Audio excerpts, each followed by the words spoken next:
This is where the gong. Did you listen to the Heather interview Yeah, yet? I did. Yeah. This is the gong sound effect is right here, and I can't get enough of it. It's the best. I don't hear it. Oh yeah, true. Here, here. You gotta hear that. You gotta here. You know what? Actually, you get to press the gong button. Where is the gong button? The gong. So put a headphone in, and then press the C button. Isn't that sick? Yeah. Honey, you gotta hear this. It's so good. No. No, you gotta do it. It's the tactile satisfaction. Over here.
No comment, Etel. I think I need to address the way that I cover city council. Oh. And we can talk about that if there's an opportunity to. Okay. But first thing I gotta do is one, introduce my guest, Hello. Etel Haxhiaj. Etel Haxhiaj, we are in your dining room. Yep. And it's a very nice sounding dining room. You can't tell, but I can tell. It sounds very nice in here. So thank you for having me over. Yeah. And thank you for agreeing to do this interview. Yeah. And every good interviewer knows that the way to start an interview is to talk about yourself. Yeah. Yeah. So I was at iCrave, Okay. and I'm sitting there because I just drove back from New York City, and I needed to go somewhere before coming here, so I didn't have get out of the car energy coming in here. Get out of the 5-hour drive energy. Yeah. I needed somewhere else to dispel all that. I'm sitting in iCrave, and I'm in one of those long booths, and I notice there's a rip. There's a little tear on my seat, and I'm like, oh, someone must sit here a lot. And then 5 minutes later, in comes Ted Costas, D4 candidate 2 times in a row. Yep. Ted Costas, he looks at me funny. And I'm like, oh God, he knows who I am. He probably hates me. He's on the Republican City Committee, all that. And for a little while, for about as long as I could take it, maybe like 3 minutes, we're trading glances. And then eventually I'm like, I just gotta get out of here. So I walk up and I go, hey Ted, you got any dirt for me? And he goes, who are you? Aw. And I was like, no, he didn't say who are you. He said, who do you write for?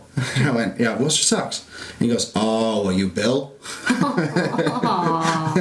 He knows who you are. So we started we had a very overly long talk, which he kept, and he told me that I must have come around because I was nicer to him this time. Oh. And I wanted to say, Ted, because you were the least of my worries. Did you ever talk about him?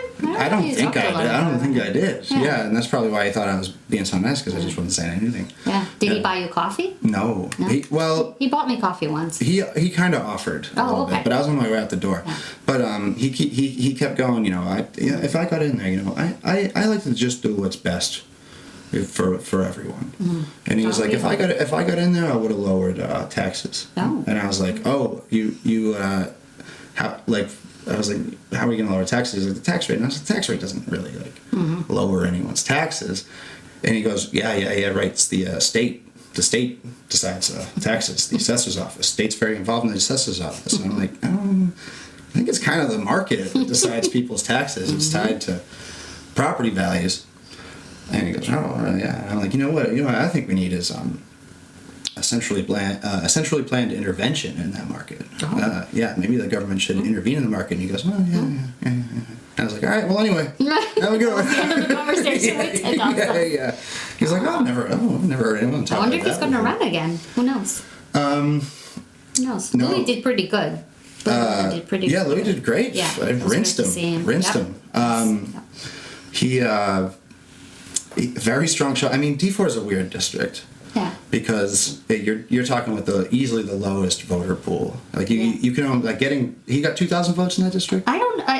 It was 2,000 but it was a big gap between. It was about 2,000 to 1,300 if my memory and my brain is right. Yeah, and I don't know what the differential was from the last election, but hopefully it was a little bit better than it was the last time. Right. And the last time there was a preliminary, and there wasn't one this time. So. Right. This is a weird year. Yeah. This is a very weird year, and as you know, probably more than anybody. I don't know how to gracefully get us into why I'm really here, but maybe I just want to start by asking you just how you are feeling right now about how Tuesday went. Yeah.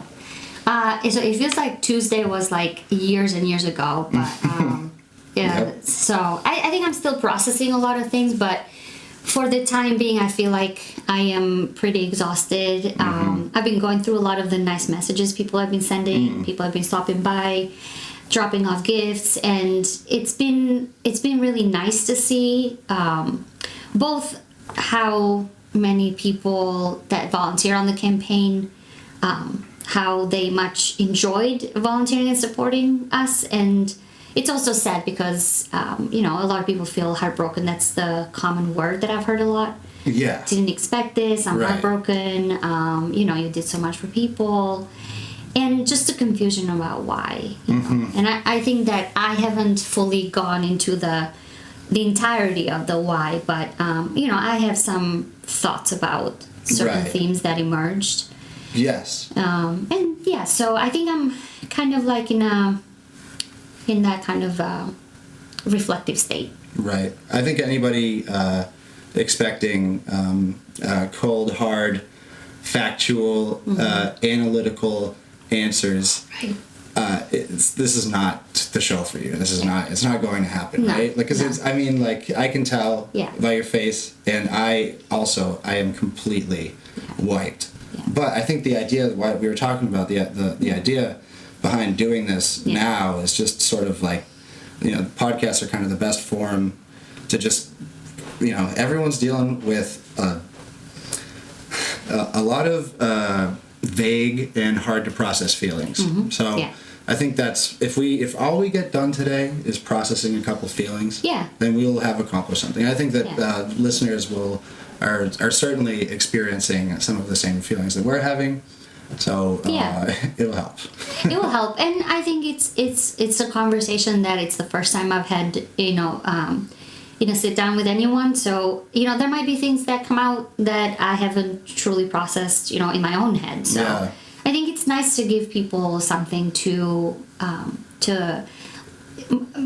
I guess one of the hopes that I have for this conversation is to shed some light on how I'm experiencing it, and maybe that gives some language to and some perspective to people who, have been reaching out and saying we don't understand what happened on Tuesday. Right. And again, not just looking at me as a person, but mostly sort of what does this mean for Worcester and where do we go from here? Yeah. I think I'll let you start with whatever is top of mind, but I certainly have I have my avenues of thought and things that I want to explore. Yeah. But I want to just what's the number one first thing that comes to mind here? So I think one of the sort of the dominating feelings that I had while we got the results and walked into our what was a volunteer recognition party is, oh my gosh, I let so many people down. That was my first dominant feeling. Like I just let so many people down. And I think a lot, I don't know about every other candidate, but it's certainly a different feeling than when I lost in 2019 as a new candidate. Back then it was like, oh wow, I put in so much work and I wanted to see what someone like me could do in the city council. And this time it was, wow, I did a ton of work. I tried to move what felt like mountains at times, and that just did not matter at the end. Right. So those were kind of like the two back and forth feelings that I was struggling with.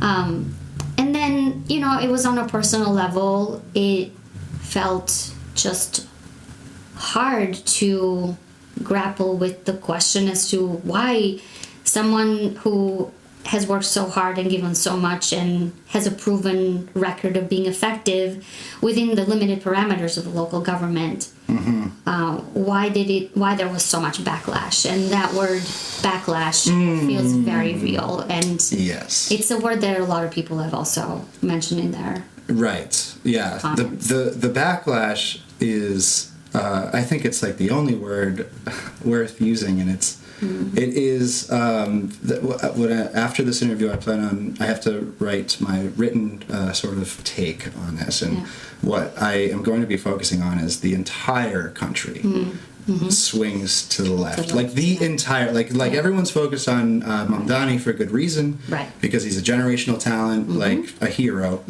That's great. I was just down in New York City. Mamdani signs everywhere. Yeah. Vibe is good down there. Such good vibe. Worcester bucks the trend in a big way, and you got to ask why. And the best thing I've been able to come to is that there are political forces in Worcester that are significantly stronger than city council or an individual, especially an individual city councilor. You added votes over the last time. In Worcester, an incumbent who adds votes pretty much expects to win, right? I mean, I think that's fair to say. But your opponent Jose Rivera was able to summon a freakishly large number of new voters. It's like interesting, but then it becomes less interesting, right? Because it becomes less interesting when you think about and again, I will leave it up to people who do the analysis with the numbers and dive deep into what they mean. But the patterns of analysis, at least that I experience as someone who has experienced both the level of blockage on the city council floor inside and out, to me, at least some of those patterns are very clear. And they're very interesting in the sense that they point to a direction that's both concerning, and it also it worries me about what this means for progressive candidates that want to run in the future. Right. I mean, so yes, I'm very worried about that. Because from my standpoint, it seems like the Chamber of Commerce and the police unions demonstrated their ability to effectively take out a progressive candidate if they want to. Like there is a trigger that they had not yet pulled that they were capable of pulling. You know what I mean? And there were other, whether it was individuals or local factions, or there was a general feeling that they whipped into the electorate that worked, and that worked really well in their favor. And that it hurt. It certainly hurt me in the race, but I would surmise that it hurt other progressive candidates too. Right. I mean, oh crap! Is that me? What was it? Yes. Oh my God, my recorder's in my back pocket. I'm sorry. I'm sorry. I am sorry about that. Look at that. I'd be if this was NPR, I'd be fired. On the spot. This is the beauty of doing it in our living room. The low effort leftist podcasting is a treat because Yes. no one expects anything from you. That's right. Yeah. And it's quality. It's quality, and nevertheless. It's just a different kind of vibe. It's like a jam band. But anyway, where were we? We were talking about sort of a poison pill that that was effectively dropped into the electorate. Although it's hard to even say that because it's not like you lost votes. So like to imply that a poison, it's weird, right? Because a poison pill implies that people were turned away from supporting you. Right. But really, what it seems to have happened is they were just able to motivate enough people in opposition.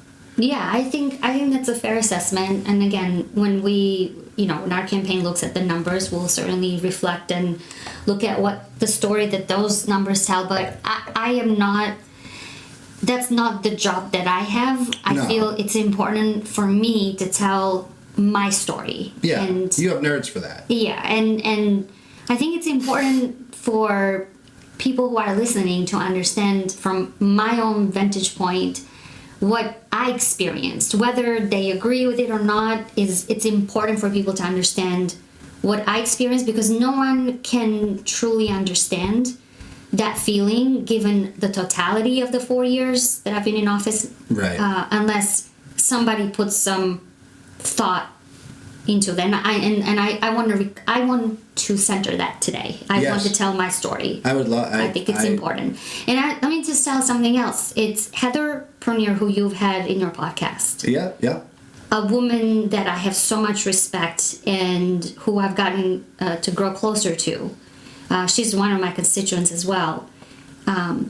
She has given me a lot of food for thought in terms of how women are expected to tell their stories and how they're not expected to tell their stories, and the backlash that comes from when we do that. And partly I want to speak out on a few things because I think that it's important to connect the threads between how women and people of color are treated in the city, people of marginalized identities, and that's a story worth saying, at least from my vantage point. Right. I think that is a perfect place to just stay. So I don't know where you'd like to begin with that story. Are you thinking about like we can start from the top, or we can start from maybe the past couple months? Yeah. Maybe how that's manifested in the campaign. Leave it up to you. Yeah, I think one of the things that was hard about Tuesday, in addition to thinking about that, a lot of the folks that I've organized with, who have been a lot of women, black women, brown women, just also taking into account the trans folks who did a lot of organizing, the folks who came out in solidarity with Palestinian people, they have been cast as chaotic and divisive. And that narrative stuck a lot. That somehow folks who are black and brown who have come to City Hall many times, that seems to be the label that they're given. They're chaotic, they're divisive, they're seeking to just make noise. And so I thought a lot about the women that I've organized with and how much their labor has been dismissed by politicians over the years. Right. How much their demands and their work has been devalued.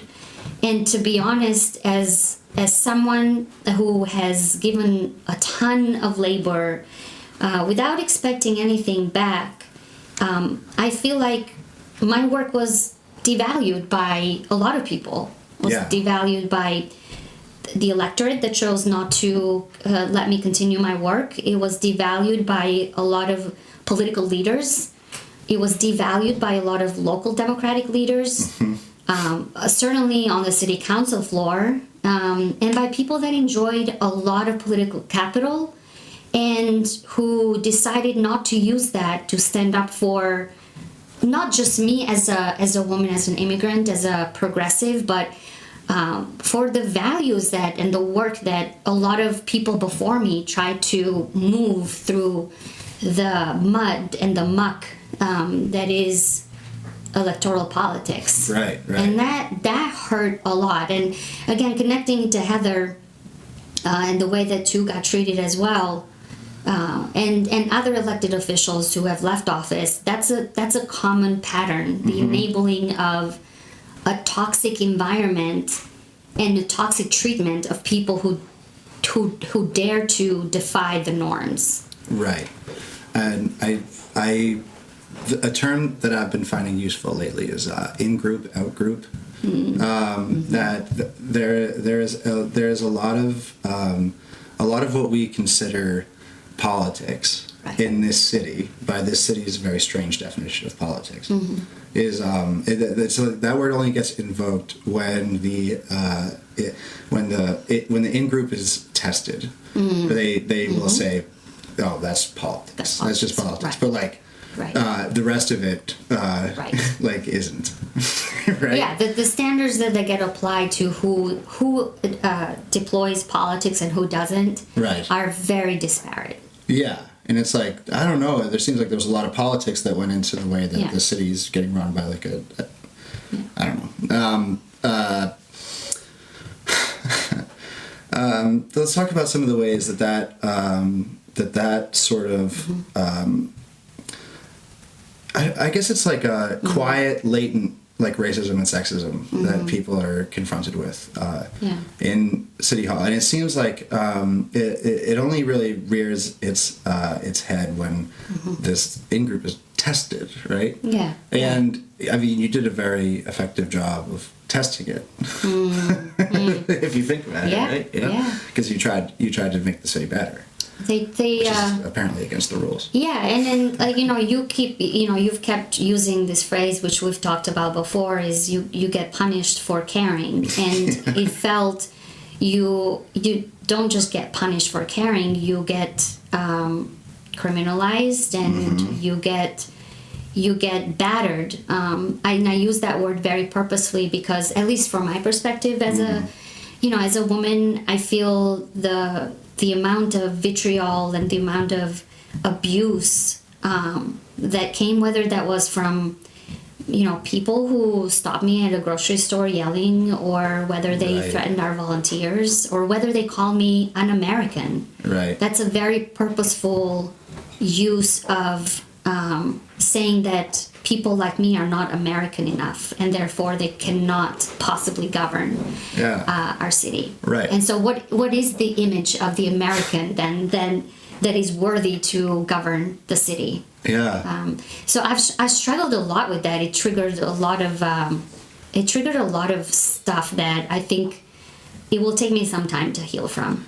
Yeah, I can imagine that. So the incident you referenced just now, I don't know. Have you talked publicly? No, I've semi-talked about it publicly. Is that something that you'd like to talk about? Yeah. I think it's pretty illustrative. Yes. Well, there were yes, it is of this overall sentiment that I think a thread and a pattern that emerged during this election, particularly after Eureka. The most public one was obviously the one that Councillor King made public through a video where I believe fully in my heart, because I know I know how, as a woman, I experience things that if it weren't for his intervention, for Councillor King's intervention, it's very possible that the man that accosted me at Hope Cemetery would have, or it seemed like his body language was ready to sort of assault. And then the other occasion that happened not long after that is I was at a grocery store with my boys and getting out, and this man stops, looks at me, and yells, steps away from the parking lot, you scumbag piece of shit, in front of my children. Yeah. And that was just a sliver of the things that came through my inbox, the things that I experienced on the doors. You deserve to be locked up. You're not American enough. People yelling at my mom. Right. People yelling at my kids. I'd rather vote for a potty plant than her. Like, those are things that go beyond, I disagree with your political ideology or however people want to frame it, and going to, you do not belong here, which is something that people said. Go back to Albania. Show us your papers. Yeah. You're not American enough. Yeah, that's. I mean, like these are people like, because no one actually understands what a city councilor does or can do, or like what is municipal policy. Like these are not people that could like articulate the battle over 60% AMI in the inclusionary zoning policy. Yeah. But they can articulate their allegiance to and the threat of sort of, I don't know, I'd use the word ethno-state, characterized sort of definition of who the in-group is and who the out-group is. Yeah. And, it's just interesting to see a president of a police union full-time working against your campaign on those lines.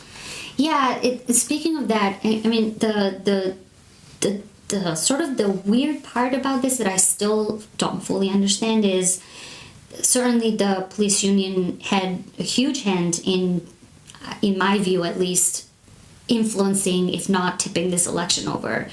They run the doors? They ran the doors, which is fine. Any political group can do that. But I think what they did also is use what happened on Eureka Street to villainize and demonize an immigrant.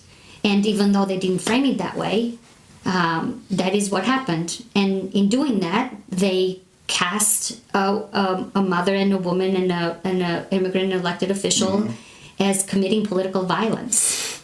Right. And so it is really hard when you look at the fact that they not only did that, but they clearly showed up to my court hearing. They certainly, a lot of their members set things online that, in my view, don't actually help improve any police community relationships and undermines the work that's our community is doing. They tried to stop events from happening.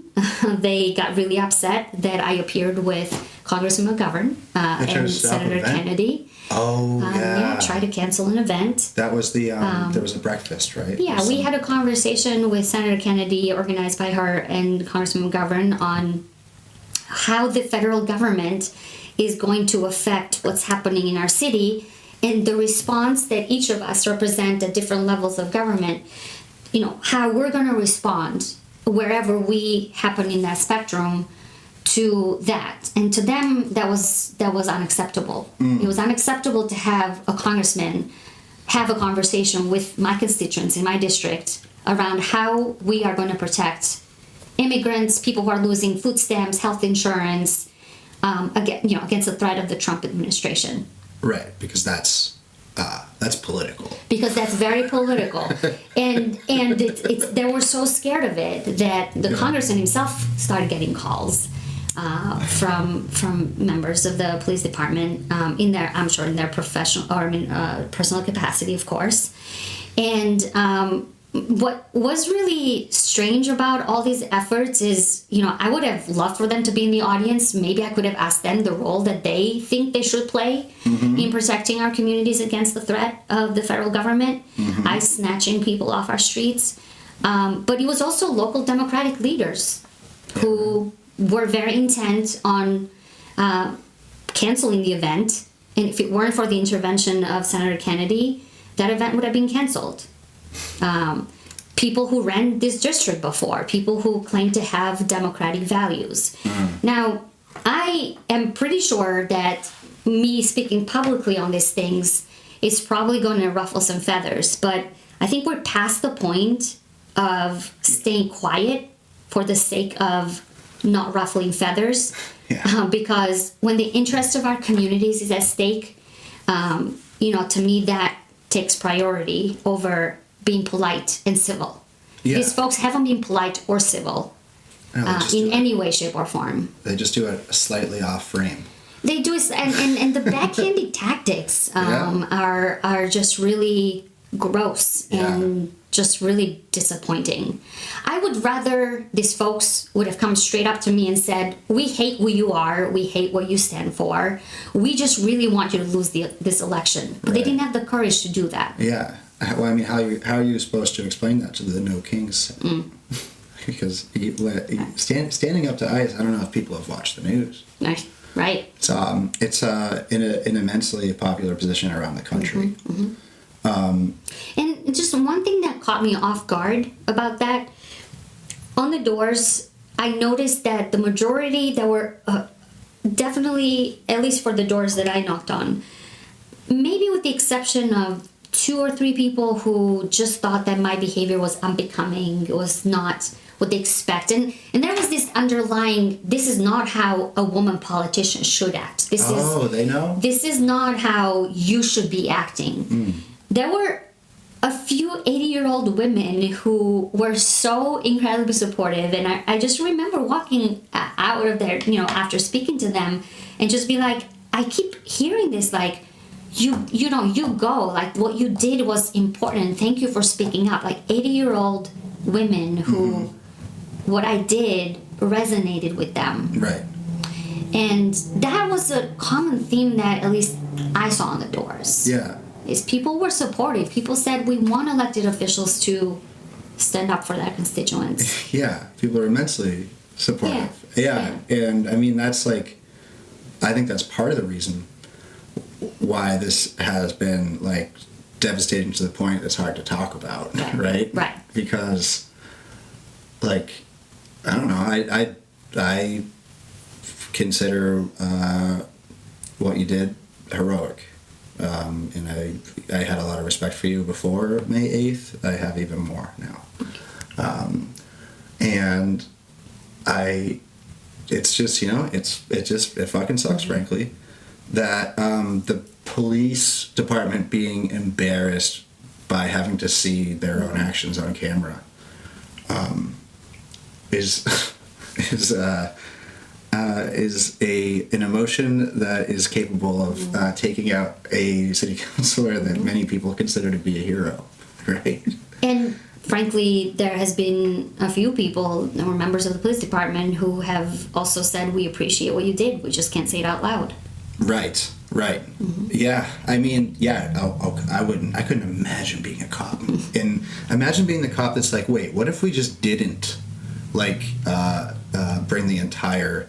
What was there another way we could have done that than bringing the entire police department down? Why are we helping ICE again? Why do we have to do that? I mean, it's burned into my brain. I don't think it was... All of the footage from New York Street's burned into my brain. There's lasting mental damage from that, I think. I'm still crazy. It's traumatizing. It's. I think it's something that I don't think people in Worcester are ever going to forget. Yeah. And a lot of people who witnessed it that day, including residents of that street, they have said to me that they have felt traumatized. Yeah. By just witnessing that. So 2 things come to mind is the first officer on the scene, he's like, everyone's like, what the hell's going on here? And he's just like, it's federal. I have to help, it's federal. Which is disconcerting, but then you were making pleas to officers you knew by their first name. And anyway. But it's not political to organize for the Chamber of Commerce to pump, I think it was like $6,000. Oh, was it? Oh, wow. Radio in advertisement placed ads for Rivera through the through the Progress Worcester PAC. Oh, wow.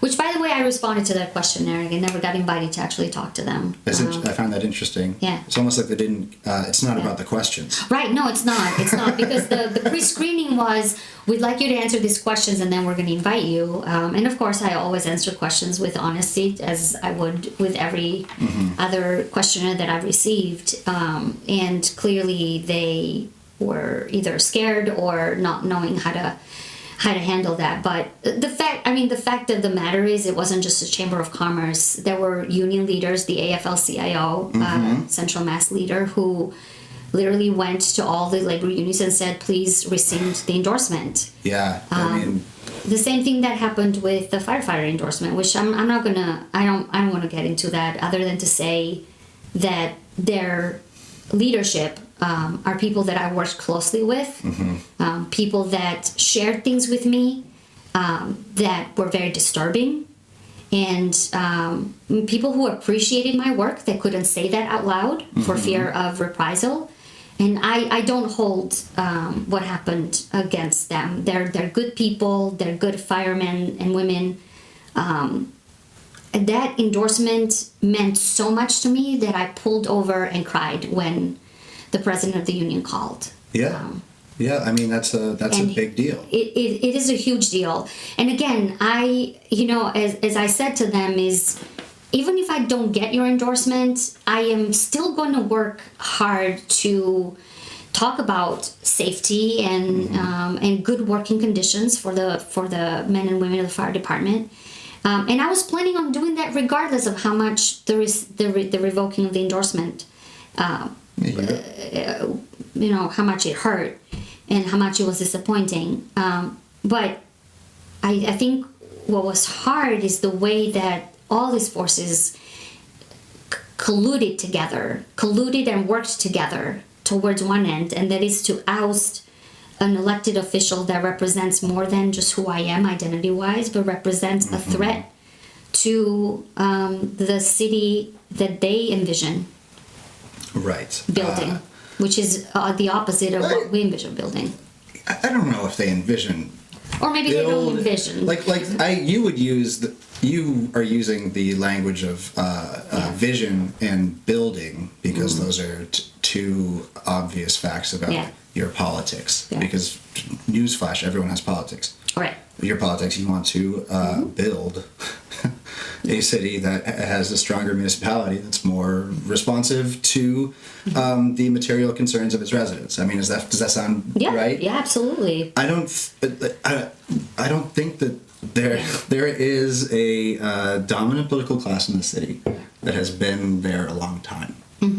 That you and I have talked about, but that is always filed in the category of this is not a for publication conversation, obviously, because it won't help me get X done and Y done, and that's incendiary. We can't go there. So the contours, the real shape of what this thing is. That manifests in president of the police union, president of the AFL-CIO, president of the Chamber of Commerce. I mean, they're all those things, but they are also this other thing, right? I feel like you're right to the building and the visioning of a community that needs our material help and also needs us to push past the walls that they've been put up. Is something that the progressives have talked about a lot, and it felt like this election juxtaposed that with a clinging of the status quo or the clinging of structures that are fighting against that vision, which was so hard to experience in the election, like the loss of Caden Davis and Keith Linares. My two beautiful sons. Your two beautiful sons, which, by the way, we really bonded, the three of us, throughout the election, and just created this camaraderie that is helpful to go through. It was hard to see Jerma Kamara come so freaking close. So close. Oh, it stinks. But the good news is that those forces weren't able to stop Christian King from doing amazing, from being the second vote getter in the at-large race, and we knew that it was going to be an uphill battle for mayorship. It didn't stop Rob Bellotta from killing it. Yeah. And so those were the huge highlights of that, and I want to also transition a little bit into the good stuff because it's important for let's do us that. to talk about. So put a pin in the transition. Okay. Because I just had the way that you talked about that. I have never thought about it this way, but did they get blinded by their own sexism? Did they put is like because that's been the hardest thing for me to parse, right? How does Rob do like he gets like 180 to 200% of the votes he did last time? He crushed it. He crushed it, right? Against a member of that in-group, a hardcore member of that in-group, like one of the most in members of the in-group. And that happened while everyone was focused on District 5. Very interesting. Yeah, I don't know. It's a lot of, I mean, when you look at the resources and the amount of effort that went into the District 5 race, it has no comparison to what happened in the District 2 race or District 1 race. Yeah. And so clearly those forces were absolutely focused so much on our race, the District 5 one, that they sort of left the District 2 race to kind of evolve on its own. And I kind of dread thinking about what would have happened if those efforts were split equally. And I think they underestimated Rob, for sure. Right. But in our race, the writing was on the wall from the get-go. I mean, they had made it very clear that their goal was not to advance Jose. Their goal was to make sure Etel did not have a voice, which is really silly because an unleashed Etel, a community organizer Etel, a well-rested Etel with the amount of energy and need that there is in the community is way more powerful than an Etel that is confined by the governance and the structures on the city council floor. I love to hear you say that. It's getting me fired up. And I think that could be, and hopefully will be. I mean, there's a possibility we look back at Tim Murray and Joe Carlson as having done you a favor, right? Probably. Because, let's be honest. Yeah. City council, kind of a reality TV show for the senior center. Your words, not mine. You know what I think? I think that what's really funny about, now that I find some silver lining into the situation is when you're on the city council floor on Tuesdays, it's like a percentage. Like it is in so many ways is like a sliver of what people see. Right. And the confines of the amount of labor that you do as a district councilor is so much that it doesn't leave you the freedom to push policy and support the organizing on the ground, which is how I see my role, not as leading it but as supporting it as much as I would have wanted to. But now I have the ability to do that. Right. And it's a really, like when I think about the space that's being cleared in my head and what that energy can flow to and what organizing can flow to, it actually feels quite exciting and it feels energizing. I'm not saying that the sting isn't there because it is, and I need to do some healing, but the future doesn't look as bleak. I'm glad to hear you say that, and I think that just as a lot of my writing on the city council has been pointing out the ways that it actually works, the ways that power actually flows through it, and how at odds they are with how it actually works. Yeah. But like what you have essentially is like an above board corrupted institution that you gave it your all for 4 years to try to make better.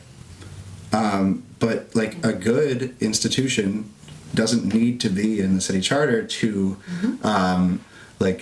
become more powerful than that institution. Well, and it is the exciting part about I think the part that I think we should all be also talking a lot about is specifically to our race. We made a concerted effort to draw people who live in their neighborhoods to talk to their neighbors, to talk to their friends. Yes. We made an extra effort to treat it as a truly a district-wide organizing effort for people to talk to people they never met before. And I think we're very successful at that. The other thing that I got super excited about, in addition to seeing Nellie Medina and Kaden Davis and Owura, Keith and Jerma and Jessica Peppel, speak the values that we've been trying to plant seeds for many years is seeing the organizing of neighbor to neighbor. Yes. Their leadership is so vibrant and just so powerful. Those folks talk to many people in District 5 and around the city who I think were craving a different type of engagement. And I can't say enough how exciting that is, like walking into this next few years where organizing in Worcester needs to really coalesce really well. It's really good to know that we have a strong foundation. That's awesome. I love hearing that. And I am along for the ride of sort of that reimagining. My idea, I've already said this on the show. I'm gonna float it to you because you're the kind of person that can pull it off. Neighborhood councils. Oh, neighborhood councils. Just do it. Just do the neighborhood councils that used to be in the city. Doesn't matter if there's no legal weight, because the council doesn't use the legal weight it has and operates in the mushy area where their legal weight doesn't matter. And litigating grievances like potholes and freaking bike lanes. Oh, bike lanes. Yeah. Oh, bike lanes. Like why are the police the only people that get to do community meetings? Yeah, it's so they funny. can say that police actually the community is fed. And neighbors have said to me that one of the things they like about the idea of revamping their neighborhood meetings is they don't want to talk about crime all the time. They want to talk about things that actually, materially help people organize a better life in the neighborhoods, in the enclaves that they live in. We have a vacant property like the one on Park Ave, and as neighbors, we depend on one city councilor to bring that forward.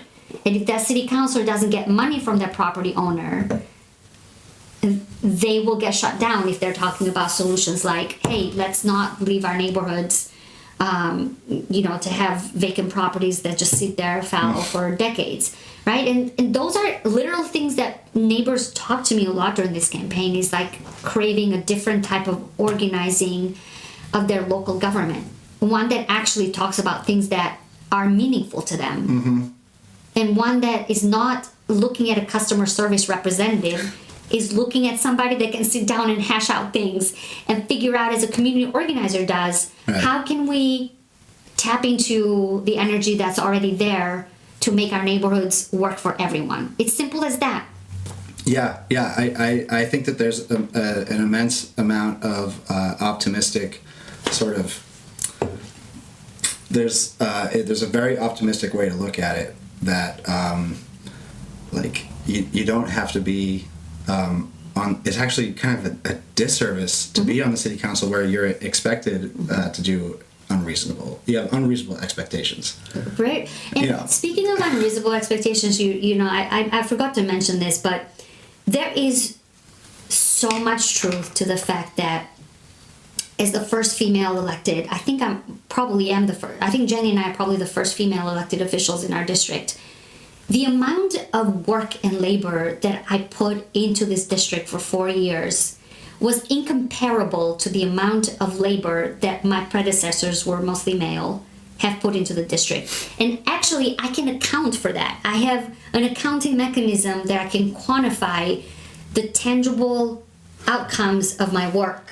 Moving forward, the Big D, which has been sitting vacant. Oh my God, we have to make a... It's going into the planning board.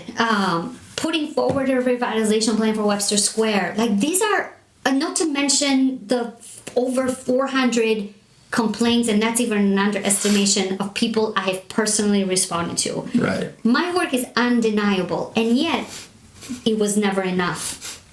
It was never enough because of what happened on Eureka Street, and because people were convinced that I assaulted a police officer, and people were convinced that I sought chaos and division on the city council by talking about a child who got killed on the street, and because I held a picture of her and I was too dramatic, too emotional. That's political.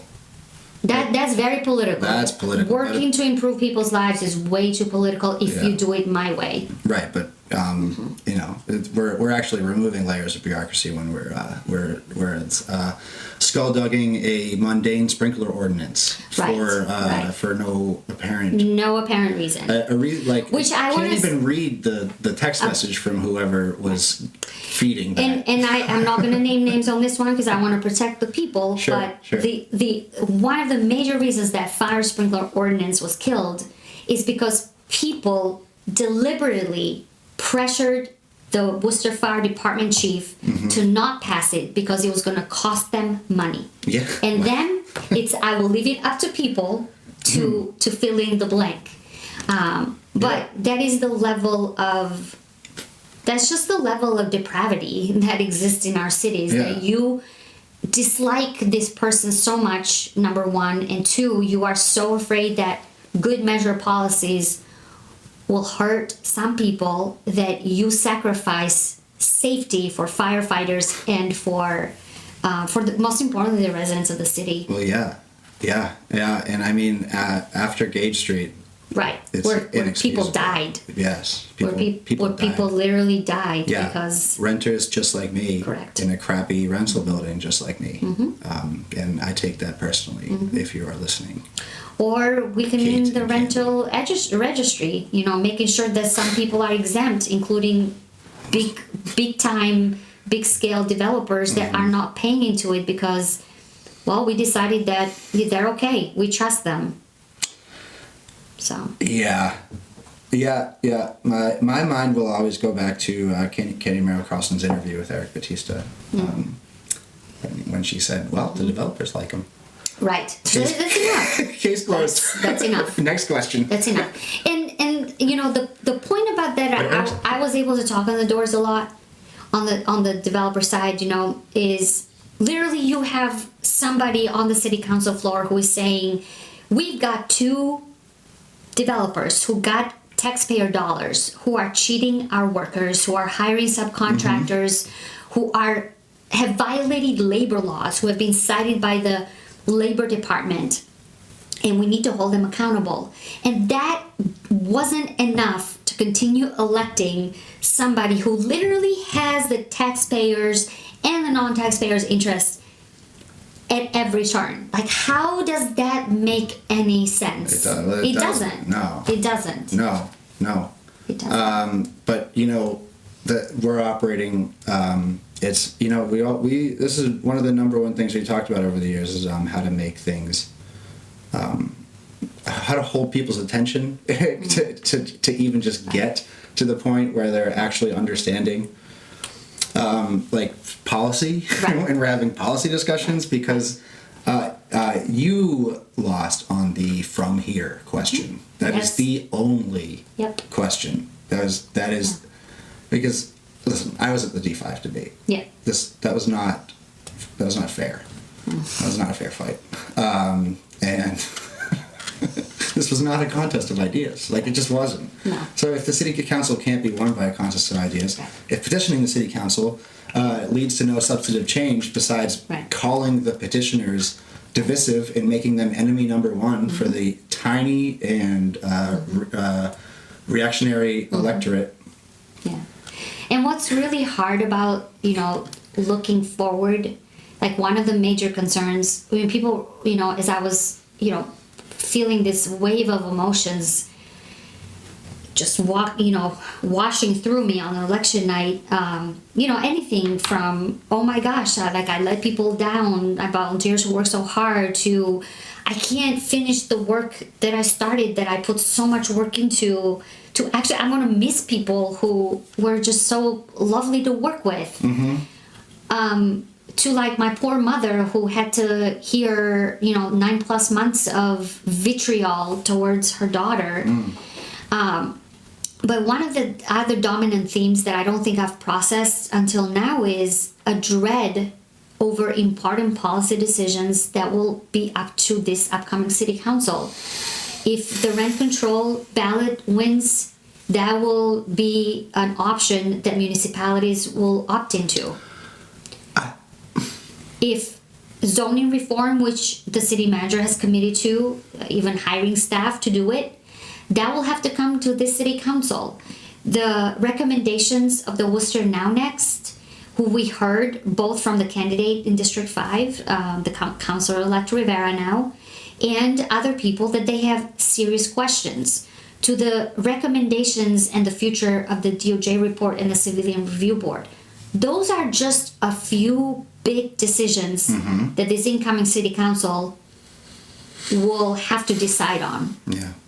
And I don't really know that, I mean, some of them have made it very clear that to a lot of them, the sexual assault of women is just words on paper. Yeah. And Yeah, they have tons of questions about zoning reform. Yet, they claim that they want to see a lot of magical building of housing around the city. They don't care about housing. They just say that. Yeah, so I just worry that was one of the dreadful feelings I had on election night when somebody asked me, why I was expressing my emotions through tears, is because I fear about how this is going to affect a lot of our most vulnerable communities. Yeah, and that is a bummer to think about, because this is not. I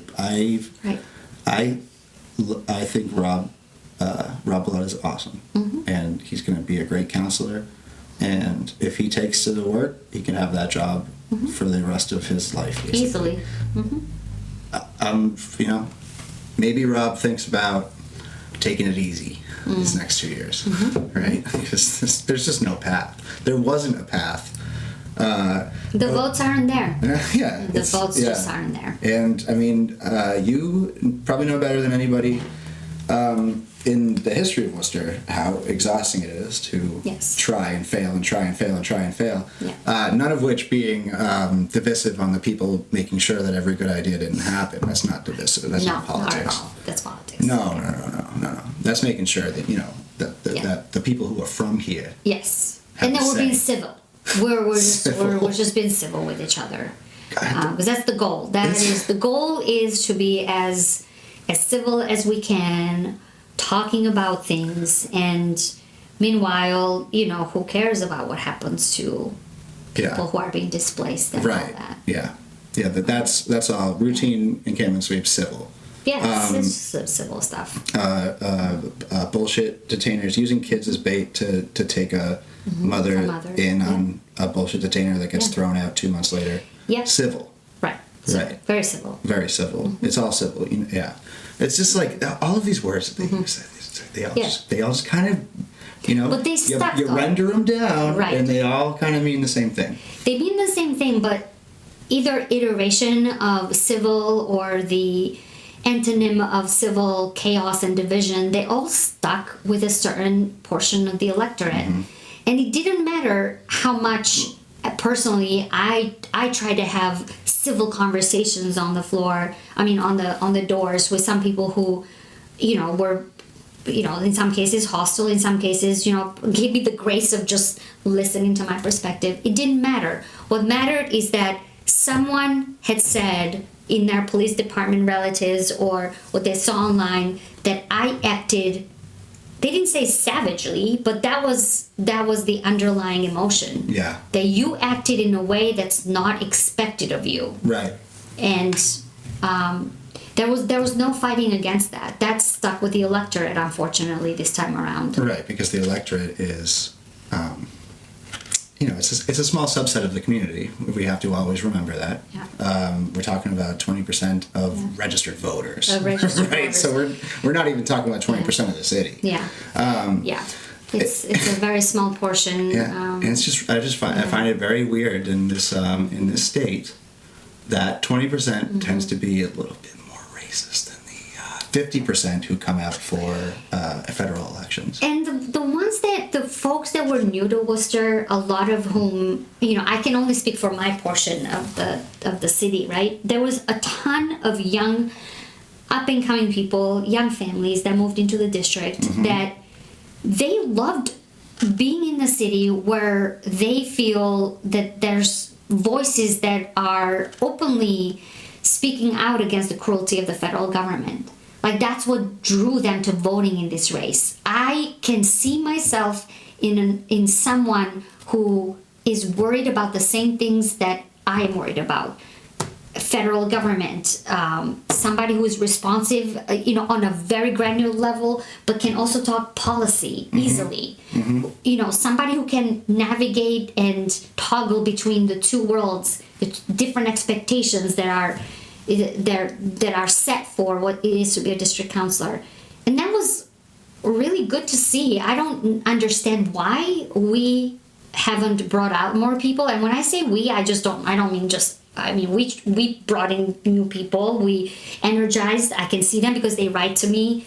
They say, we like to get engaged because of you. You helped us prevent a gas station because it wasn't good economic development. That was the point that I wanted to get involved civically. There isn't bigger joy for any elected official, but purely speaking as a community organizer, to see that. Right. That somebody felt, they shouldn't feel this way, but they almost said, you gave us permission to be engaged civically because you modeled for us what it is to be like not a normal city councilor. Right. That's a really important seed to plant in people's heads. Yeah. The Mamdani uses a politics of imagination and reimagining politics as a central part of his messaging, and I think that is like what the conclusion I've arrived to time and time again over the past 4 or 5 years is that we need like a consciousness expanding. We need people to start thinking about what politics is in a material way again. Yes. But it's like, and the politics of empathy. Right. Like, the other side played the politics of chaos and division, and that woman is just bad and she doesn't behave well, which is all sorts of sexist crap that people projected onto how they perceived my leadership versus my predecessors. They're all calm and they're cool and collected because they don't talk about things passionately as I do with emotion. But leaving that aside,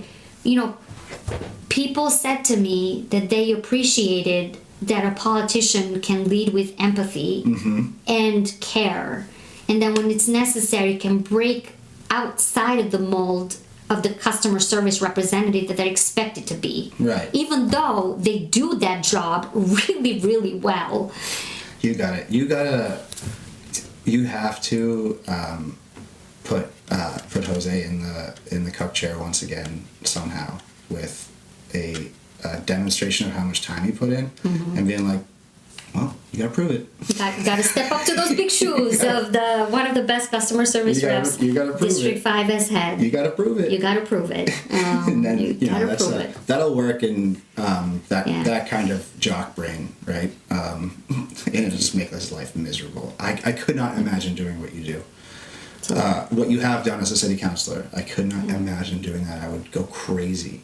It's a lot. The fact that you've been able to do all of it while keeping a critique of the position and the system central and advancing that critique in a way that made certain people so scared for their grasp on power that they had to basically make D5 a full-time job for a little bit, right? And the sad part about it is I don't mean this to sound in a different way that I want to say it, but I was scared to death of the amount of work, the expectations that people are trained to have on a district council. I was really scared when I first started. It was just the amount of labor and the amount of expectations people have of you is just unrealistic, right? But I put my head to the ground and I did it. And partly I did it because is what people expect me to do. It's how my success is defined, or at least a facet of my success. And secondarily because I truly actually do enjoy public service. Yeah. I do. It's not different than being a community organizer and somebody saying, Etel, I can't speak to my my city government to fix a light that's making my life as a woman or as a young person unsafe. I can't get through somebody. Can you please help me raise hell or raise concerns? Right. It's no different than that. And what hurts about this part is I actually do enjoy the relationships that I built with people. Yeah. I really do. I do. As much as it was hard, it's a job that I enjoy doing because I like people.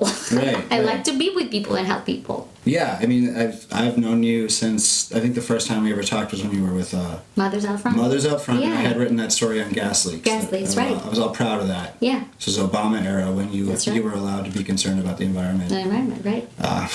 And talk about utility companies as the nasty corporations that they are. And Yeah.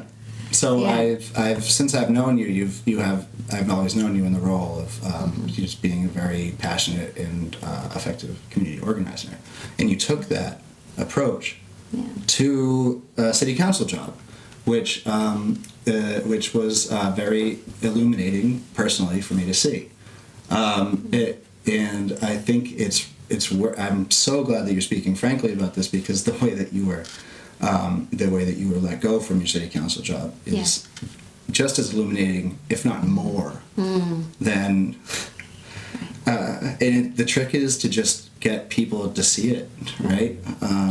But everything you were just talking about, like all of the sort of like, or rallying people around a cause, like the gas station thing is a good example. Yeah. Like you had some of institutional weight in being the district councilor, but like you didn't have to be a city councilor to have done that. And I don't think that you already have sort of the name recognition or the brand bump that comes from being a city councilor. Especially because they made you persona non grata, enemy number one for a while. Yes. Once they didn't have two anymore. Yeah. Really interesting. Yeah. Really interesting. They didn't have to anymore. Really interesting how they immediately picked a new persona non grata as soon as that's not divisive. No. it's That's just politics, civil. Yeah. A civil way of That's civil. making the electorate choose a better representative. Right. That's civil. Yeah. Right. No drama. Mind you, if a man shows emotion on the council floor, if you're a black man showing emotion and frustration on It's a the threat. council floor, it's a threat. It's a threat. If you're a woman, it's dramatic and emotional. Yes. But anybody else, outside of those identities, that's just what we need more of. Yeah.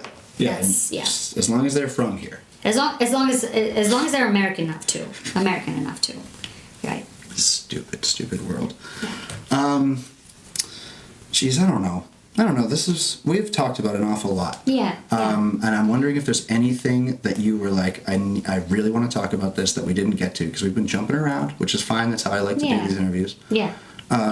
But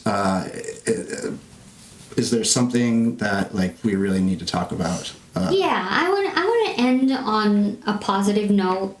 So first of all, I encourage people to buy a table or a ticket to the Neighbor to Neighbor Worcester Reboot, which is December 5th at, I believe it's at 1 p.m.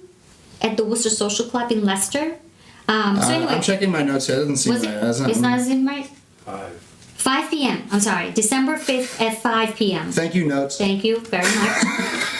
Anyway, if people are interested in that, celebrating that vibrant leadership that we have, amazing people, you could email Juan, JUAN, at n2nma.org. Awesome. That's great. So, I have. we're going to buy, the Haxhiaj family is going to buy a table to support that. I need to do a feature story on Neighbor to Neighbor, I think. That would be fantastic. Because I've been noticing it all this year. They've been doing tremendous work. And, I think that we really, really, really need an institution to rally progressive energy around. We need an anchor. We need an anchor. We cannot, strong anchor. it is not fair. It wasn't fair to you. It isn't fair to Rob. It isn't fair to Christian. It wasn't fair to make the anchor the one or the small handful of decent people that we were able to get on the city council. That's not fair. Agreed. And it's not a platform for long-term success. We need an anchor.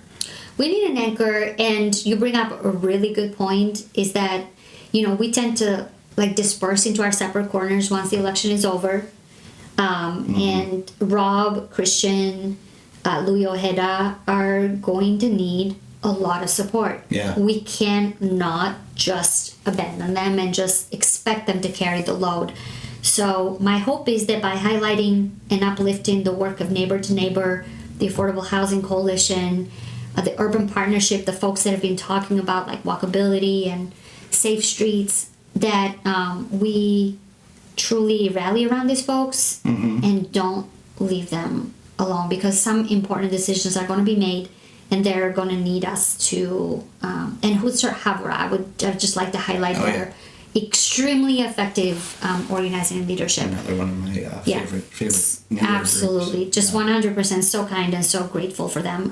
But yeah, so my lasting message is we'll grieve and we will be sad. However, I can tell people I'm not going away. I am going to rest, enjoy my family, and reflect a little bit more. But we have a lot of work forward, and I plan to be in the thick and thin of it. And we'll continue to protect our communities as best I can. Well, Etel, that's a lovely note to end on.